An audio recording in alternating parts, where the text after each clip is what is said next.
Welcome everybody, welcome back to Peak Mastery. This is a fight game epicenter.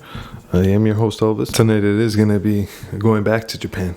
We're going to do another major organization over there that just does not get enough love. It's Rizin Fighting Championship. And it's going to be the Saitama Super Arena. This is massive. And it's going to, it had headlined on New Year's Eve. Really cool. Japan is known for doing massive events like that for their New Year's.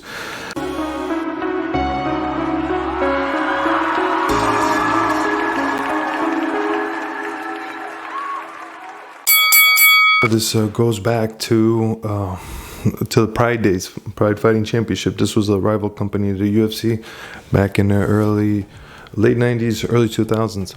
And this is the Saitama Super Arena. Just was pretty much ran by them at all times. And then it became Dream and a couple other sorts of smaller companies and federations and whatnot. So it's always kind of held a special place in my heart.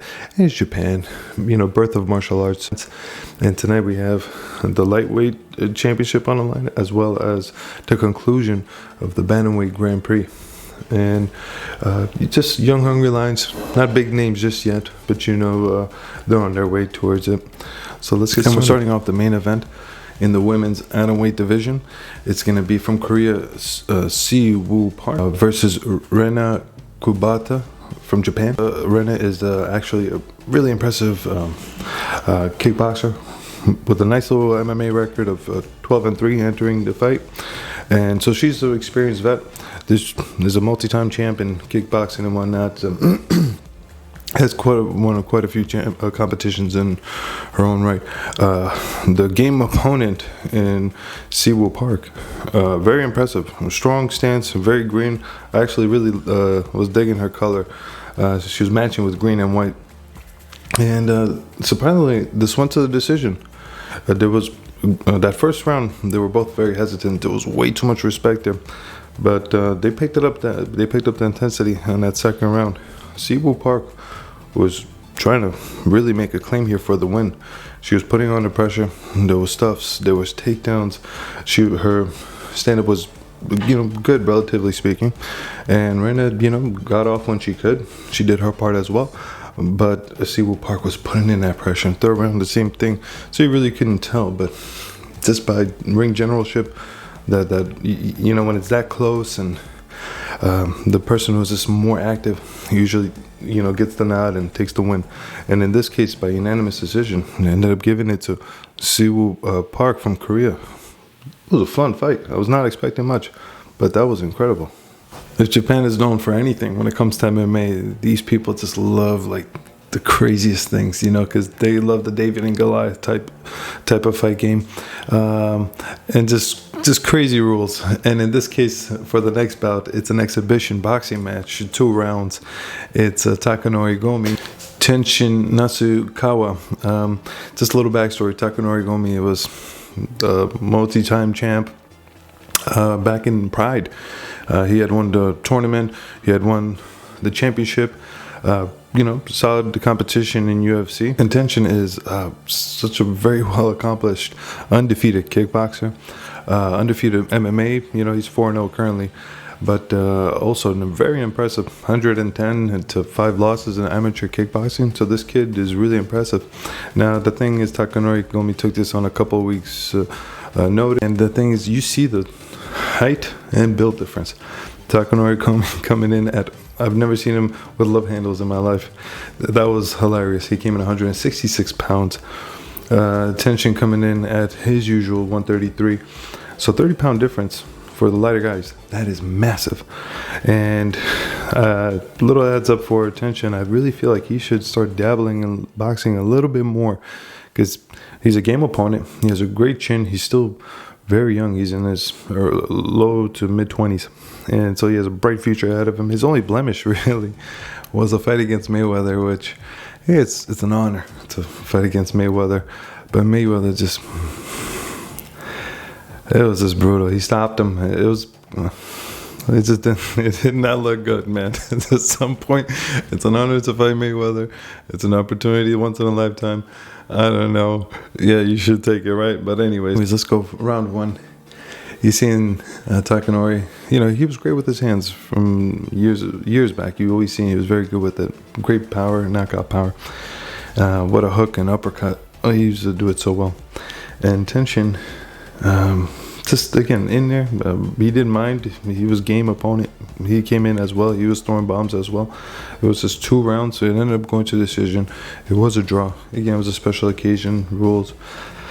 I think they only did that just because Takanori couldn't hang and couldn't do another round. But anyways, you know, they signed a contract. So there you have it. It was a fun fight. You know, you have the old and the new. It was incredible. Yeah, a good experience. Our next bout, it's going to be for the featherweights, top contenders in the company. It's going to be, again, both from Japan. Mikuru Asakura versus Yutaka Saito. Both are very well seasoned. You know, pleasant records. These guys definitely have more than like 20 bouts under their belts. Mikuru being, you know, the guy that they were expecting to win. You know, he's a big face. He has quite a presence online even. But it was 3 rounds that ended up going to decision. But that first round, Saito actually kind of nullified everything that Asakura was attempting. Saito was frustrating him, holding on to him, kind of doing a lot of dirty boxing, getting in there. You know, but his stand-up was not too bad at all either. He did enough to, I feel, steal that round. That second one, though, same thing. Again, with great back and forth, a good performance out of both of them. But towards the end of that, Saito ended up getting caught by Asakura and a couple of heavy shots towards the end. Even got taken down. And Asakura, I truly believe, had stolen that round because I still feel like for a good portion of that round, Saito still had it in the pocket. Here we go in that third. And in case you had any doubts and you weren't sure, you know, Asakura stepped up, put in that pressure, was coming in with the heavy shots, them heavy blows. Saito, you could tell, was wincing. It was difficult for him to even be there. Ended up going to decision, unanimous. They give it to Asakura. Great performance. It was fun. It was nice to see that back and forth exchange of these young guys. Okay, for the co-main event, it's going to be the Rizin Lightweight title. We have the champ, Roberto de Souza from Sao Paulo, Brazil. Wow, he's a stud. Let's just say that. And very impressive in-game opponent, Yachi Yusuke. Now, if there's one thing that I love is, I love MMA. I love jiu-jitsu. When it's done right, when it's combined properly, when you have great stand-up, when you have great durability, when you're aggressive in your submissions, and you're very persistent, and you know you're just not holding on to your opponent. I love that stuff. So the first round begins, and we have just these boys rolling around. Roberto trying to grab him whenever he can, roll him up whenever he can, hold on to him and start pounding on him whenever he could. But Yachi just kind of surviving it and getting out of there, slipping out of there, very slick. You know, hitting him when possible, whenever he could. There was a lot of transitions. It was really cool. It was very exciting. Definitely that first round you gave it to Roberto on the simple fact of like he was the one who was the aggressor, and Yasaki again just kind of surviving it and looking good in the process. That second round though, Roberto pounces on him, brings him down again. That transition all over again, beating on him while he's dominating, and at one point just folds up Yachi, and it's the armbar for the win. And the defending champ is still Roberto de Souza. Really impressive. He's 13-1 now. Rizin champ. Great look, really strong, really impressive. His prime years. I want to look forward to his next bouts. Multi-time jiu-jitsu champ. So that's the future right there. Okay, now for the main event and the best fight of the night, really, it was for the Bantamweight Grand Prix. Both of them had fought earlier in the evening, winning both of them via unanimous decision. So they had a long night prior to coming to the event, and it really lived up to the hype here. We have Arimosa Ogikubo and Kaya Sakura. This is the type of fight where it's like the shorter man versus the tall and lengthier man. Arimosa, heavy hitter, really strong, good, stocky, good foundation. It ended up going to decision, and it was so exciting. I'm glad it did go to decision. It was that much fun. So Harimosa, he had nullified. Asakura had attempted with that reach. It just, Asakura was so befuddled, he didn't know what to do. He was puzzled just because Hiromasa just did what he wanted to him. Every time he came in, he picked him up and slammed him on his head.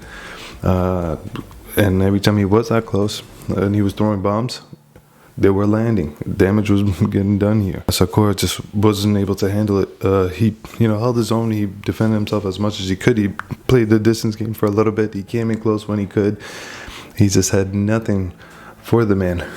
So that was the first round, and then went to the second, on to the third. It was the story of the night.